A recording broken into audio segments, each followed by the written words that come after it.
Joining us now on the line is Eli Lake, columnist for the Bloomberg View, and a real good friend of this program. Good morning to you, Eli. Good morning to you. Thanks for having me. Well, it's always a pleasure to have you, and we really appreciate your insight. Okay, so yesterday, President has a bang-up day meeting with G7 leaders. Among other things, he says, apparently in a private meeting with the leaders, he says the strong dollar is a problem. He says the Supreme Court should not have taken up Obamacare. But the thing that grabbed everybody's attention was his comment that we do not yet have a complete strategy to deal with ISIS. Take a listen. We don't yet have a complete strategy because it requires commitments on the part of the Iraqis as well. So there it is. I think a lot of people are rather shocked that the president was willing to admit that. Well, it's extraordinary because it sounded like we had a strategy back in September when he announced this, plan to degrade and destroy ISIS in Iraq and Syria. Right. I mean, that. In fact, he even said, if I remember right at the time, that he was his whole plan was to go through there. And here, this is he said his objective was clear. Here he is back in September, Eli. Our objective is clear. We will degrade and ultimately destroy ISIL through a comprehensive and sustained counterterrorism strategy. Well, it's been, 9 months? You got to give the guy time, right, Eli? No, listen, with the real here's what's really happening. There was a strategy which said that which assumed, I should say, that if the U.S. had special operators on bases in Iraq, training Iraq's army, and then sent that army out to try to reconquer the territory that had been lost to ISIS, that would work, and the U.S. would provide airstrikes. That was the original strategy. And Obama has learned that hasn't worked. He's also learned that, a big part of that strategy was that Haider al-Abadi, the prime minister of Iraq, would unite the country, and although he has done some moves that have to be lauded, such as, appointing a Sunni Arab defense minister, he still is relying on these sectarian Shia militias to try to take back territory in largely Sunni majority areas, and that's also not working very well.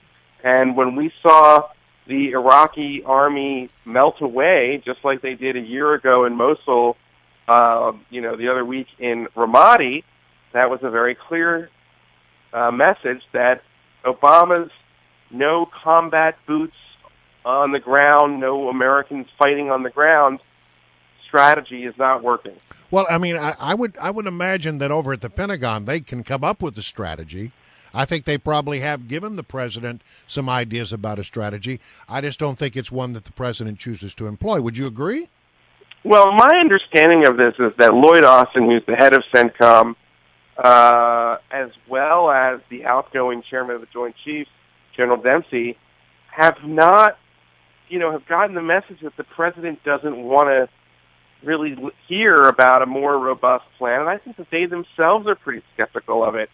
I think there's a real divide right now in the American strategic class. There is, I think, a pretty obvious approach that you can take that would allow you to retake territory and try to hold it in Iraq against ISIS, and that would start with probably Ramadi and move on to Mosul.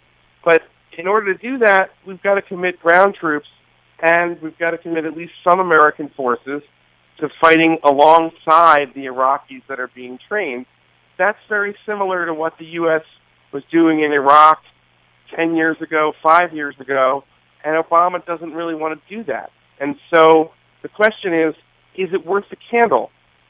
We've spent a lot of, there's a lot of withdrawal that has happened in the Middle East for the United States, and particularly in Iraq. Is it worth becoming more re-engaged and having, basically Obama came into office, he promised to get America out of Iraq.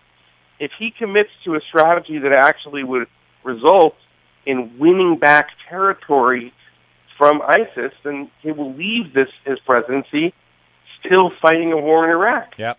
And he doesn't want to do that. So that's what this is really about.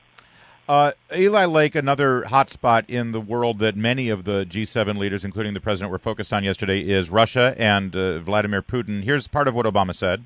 Does he continue to wreck his country's economy and continue Russia's isolation in pursuit of a wrong-headed desire to recreate the glories of the Soviet Empire?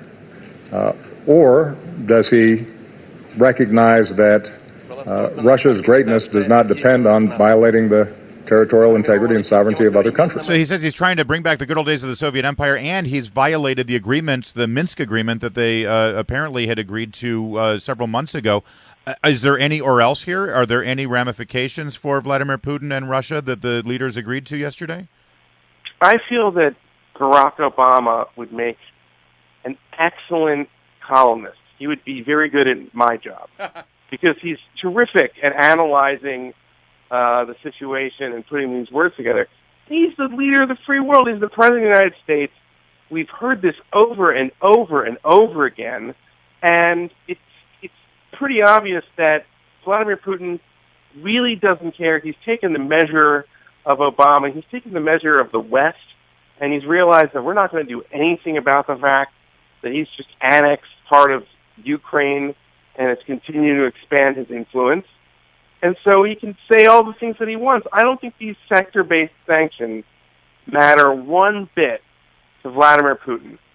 I think that it doesn't matter at all. And what I've heard is that the Russians don't even want to discuss or negotiate what they need to do in order to have these sanctions lifted. So, I mean, I think, we're just fundamentally, again, I think the one thing that may change the calculation of Vladimir Putin in this case is if he saw a significant increase in what the Ukrainians had in terms of, lethal aid from the West. Right. And if he saw more skin in the game from NATO, I think that and if you raise the price, sadly to say this, in terms of, how many of the little green men were going to be coming home or not coming home, as it were. Josh Rogan had that great story the other week. That's the sort of thing that he would worry about, is that if you really increased Ukraine's ability to fight back. But so far, that's something that Obama has been unwilling to do.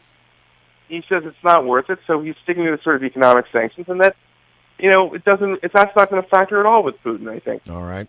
Well, Eli, we'll leave it right there. Always a pleasure to have you. Eli Lake with the Bloomberg View. Thank you so much for joining us. Thank you for having me.